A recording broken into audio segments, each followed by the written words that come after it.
Encore moi, oui, Jocelyn Bourassa, professeur d'histoire-géographie. Alors, aujourd'hui, nous allons parler secondaire 1, module 1 en géographie, module territoire. Nous allons parler des facteurs de localisation d'un territoire, où les gens se sont installés et pourquoi. Alors, sans plus attendre, on s'en va voir ça. Vous allez voir, je vous donne même un truc pour retenir les facteurs de localisation. D'où on vient, où on habite. Voilà deux questions qu'on se fait poser régulièrement lorsqu'on est en voyage ou en déplacement. Lorsqu'on répond, on parle forcément de territoire, du lieu d'où l'on vient ou du lieu où on habite. Mais en réalité, que signifie le mot territoire?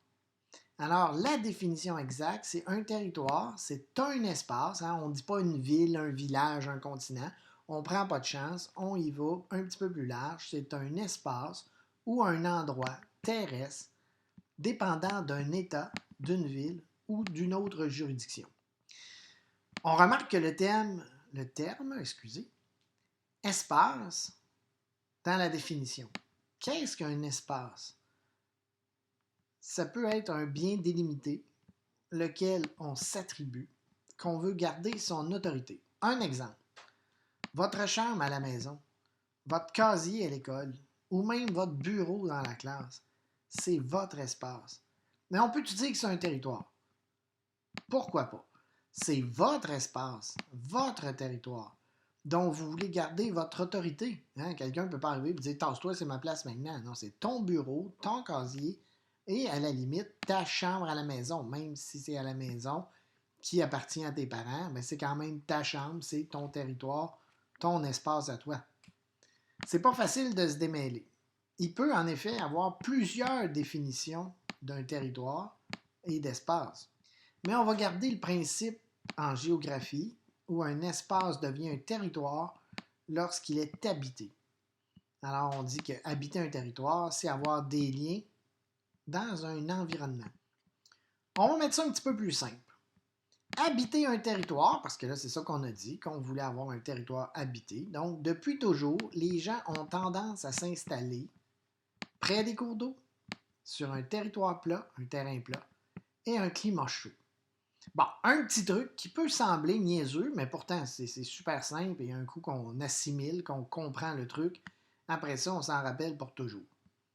On prend un plat. Donc, vous voyez, là, mon dessin est plus ou moins beau parce que c'est pas ma première qualité, le dessin. On prend un plat avec de l'eau chaude. Donc, il y a de l'eau. Un plat. Et on dit qu'elle est chaude. Ce qu'on va faire, c'est, vous voyez, j'ai mis un X sur le E. Je l'explique ici aussi. On enlève le E à la fin de l'adjectif chaude. Ça devient donc chaud. Alors, le truc, c'est terrain plat, près de l'eau, et un climat chaud. Alors, vous voyez, on a notre truc ici, près de l'eau, terrain plat et climat chaud.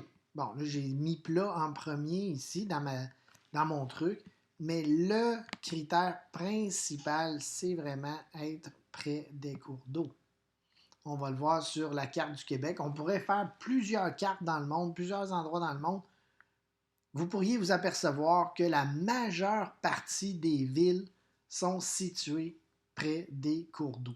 Pas toutes, mais presque toutes les villes sont situées près des cours d'eau, qui est le facteur principal. Parce qu'il y en a des villes dans des terrains plats, mais qui vont être loin de l'eau. Il y a des villes un petit peu plus au nord, donc il va faire plus froid. Mais en général, la population, depuis toujours, comme j'ai dit tantôt, c'est près des cours d'eau, terrain plat, climat chaud. Allons voir la carte. Alors, dans la deuxième partie, on va voir une carte, ça s'appelle la carte de l'Est du Canada, et on va voir les facteurs de localisation, les villes où se sont installées principalement. C'est sûr qu'on va parler du Québec, mais la carte, on voit quelques provinces des Maritimes ainsi que l'Ontario. Alors, allons-y. Alors, vous voyez, je l'ai appelé carte de l'Est du Canada parce qu'on a un petit bout de l'Ontario, on a Terre-Neuve et la Terre-Neuve ici et Labrador, on a l'île du Prince-Édouard, la Nouvelle-Écosse, le Nouveau-Brunswick. On va s'intéresser plus particulièrement au Québec. On voit le fleuve Saint-Laurent, donc ici, qui est l'axe de développement majeur. C'est là que les grandes villes ont été fondées, donc Québec en premier, Trois-Rivières en deuxième, donc deux petites dates, là, pas nécessaire de les retenir, mais c'est le fun, c'est de la culture générale. Là. Québec en 1608, Trois-Rivières en 1634 et Montréal en 1642. Ben oui, Trois-Rivières a été fondée avant Montréal parce que les explorateurs et les premiers habitants se déplaçaient comme ça de l'est vers l'ouest, donc mettons du nord-est au sud-ouest si on veut. Alors Montréal est en dernier. Alors Trois-Rivières, on voit, on est entre Québec et entre Montréal. Le long du Saint-Laurent, vous voyez, il y a Rimouski, Sept-Îles, Gaspé, qui est comme la porte d'entrée, si on veut, le Saguenay ici aussi. Dans la dernière partie, on va voir les 5 types de territoires. Bien beau, les territoires, les facteurs de localisation, mais on a des territoires particuliers que c'est important de connaître. Allons-y.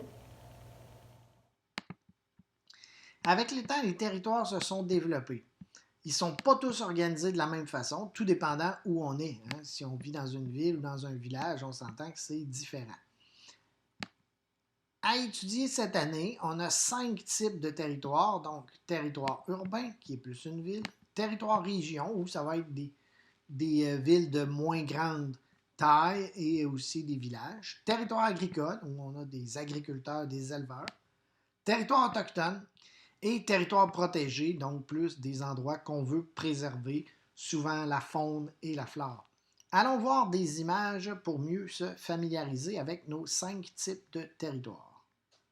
Alors on voit ici, j'ai mis certains types de territoires avec des images. Alors on a territoire région, on voit ici l'église, on voit le bord d'un cours d'eau, on voit qu'on est en région, c'est pas une ville, ou si c'est une ville, c'est de taille moyenne, c'est plus un village. Territoire agricole, donc le tracteur, l'agriculteur ici, c'est évident. Territoire protégé, donc parc naturel, on a souvent des activités récréo-touristiques qu'on appelle. Territoire autochtone, alors des réserves souvent qui ont été aménagées pour les autochtones. Territoire urbain, donc on voit ici les gratte-ciels, on s'entend que c'est plus une ville. Territoire agricole, c'est évident en raison des vaches laitières. Territoire urbain, ici on a la pointe sud de Manhattan, alors on a New York ici. Territoire protégé, donc un ancien site de défense, on voit qu'il y a un canon ici, donc c'est protégé, plus pour touristique. Alors il y a une différence ici, c'est plus protégé en nature, ici c'est plus protéger le patrimoine, la culture, l'histoire.